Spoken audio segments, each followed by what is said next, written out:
مفيش شك ان النصوص لا يخلو منها اي تصميم، سواء لبوستر او اعلان او حتى لوجو. وعشان التكست يبقى ماتشنج ومناسب مع الديزاين لازم يكون عندك تنوع وتقدر تعمل كذا ستايل او تاثير على التكست. عشان كده انا جايب لك النهارده 5 تاثيرات وستايلز تقدر تعملهم على التكست، واضمن لك انها تنقل الديزاين بتاعك في حته تانيه. من غير كلام كتير يلا بينا.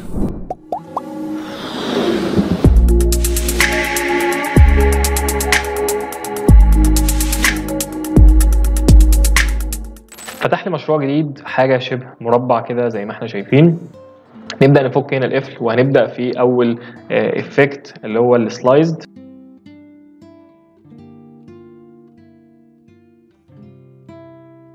نبدا نختار لون للخلفيه بتاعتنا او الباك جراوند بتاعنا. هنيجي هنا من adjustment layer نستخدم solid color ونختاره مثلا حاجه شبه الرمادي كده شويه.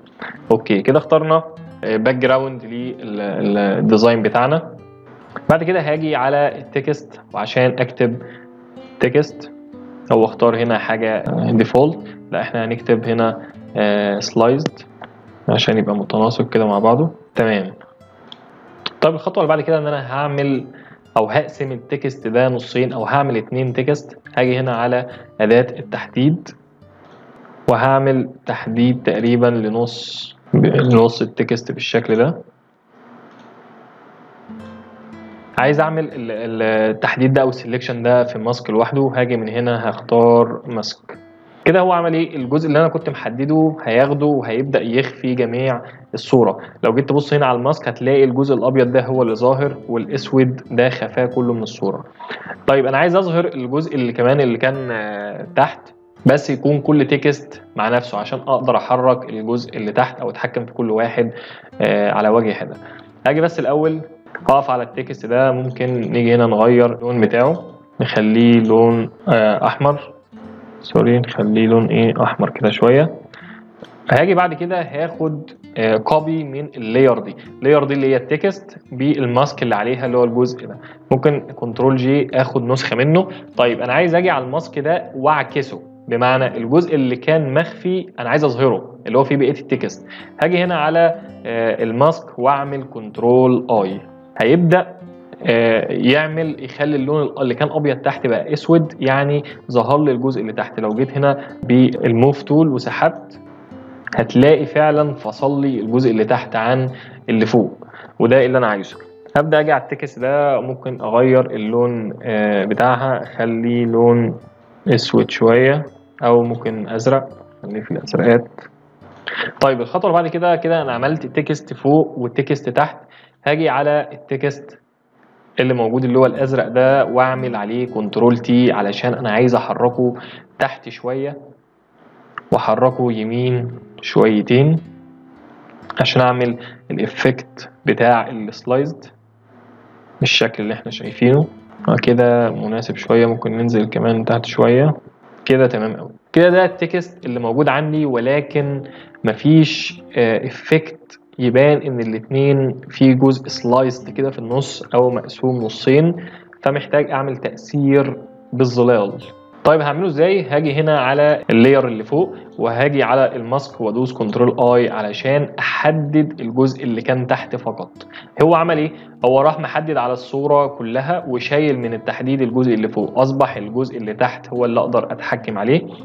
بعد كده هنروح نجيب البراش تول عشان نبدأ نعمل الظلال، ونتأكد ان هنا الاوباسيتي على 66 او 60%، والفلو على 53 او 50%. ونبدأ نيجي على النيو لاير اللي احنا عملناها، ونيجي كده نمشي على الجزء اللي تحت كده علشان يبان جزء الشادو ده ويبان افكت شوية كويس. تعال نشوف كده، نعمل كنترول دي عشان نشيل السلكشن. كده بان ان هو افكت. تمام، هو ده افكت السلايزد. كده احنا عملنا الافكت. ممكن نيجي هنا نزود حاجة هندرسها في الدرس اللي جاي اللي هو البين تول، وهنعمل ستروك او خط كده بشكل معين هنتعلمه الدرس الجاي. هنتكلم على البين تول باستفاضة، هنتعلم فيها الستروك كده. ممكن هنا نبدأ نيجي نعمل نظام باس كده. ده مثلا خط انا عايز ارسمه بالشكل ده كده. هبدا اجي اعمل ايه سريعا. هاجي هنا على البراش تول، انا عايز ارسمه بالبراش تول، فبعد ما هعمل الباس بتاعي بالبين تول هروح هنا على البراش واختار الفرشه اللي انا عايزها. هتجيب سوفت راوند وتبططها كده شويه، ممكن تغير شكلها تميلها كده. ده الفرشه اللي انا عايز اعملها. هبدا هي الفرشه مثلا ممكن يكون حجمها اكبر، انت هتختار الحجم اللي عايز الاستروك بيه ترسمه. وهزود الاوباسيتي شويه وانا اخليها 100%. واختار اللون اللي انا عايز ارسم بيه الستروك، هيكون الاصفر كويس مع الالوان دي. واتاكد ان انا هنا مفعل سيميوليت بريشر. بعد كده هروح للبين تول تاني وادوس كليك يمين، هعمل ستروك باس. عايز ترسمه بايه؟ هرسمه بالبراش وافعل هنا سيميوليت بريشر وادوس اوكي. بعد كده هعمل اسكيب.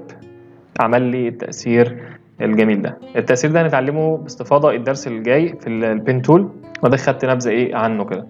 يلا بينا نروح للتأثير اللي بعده.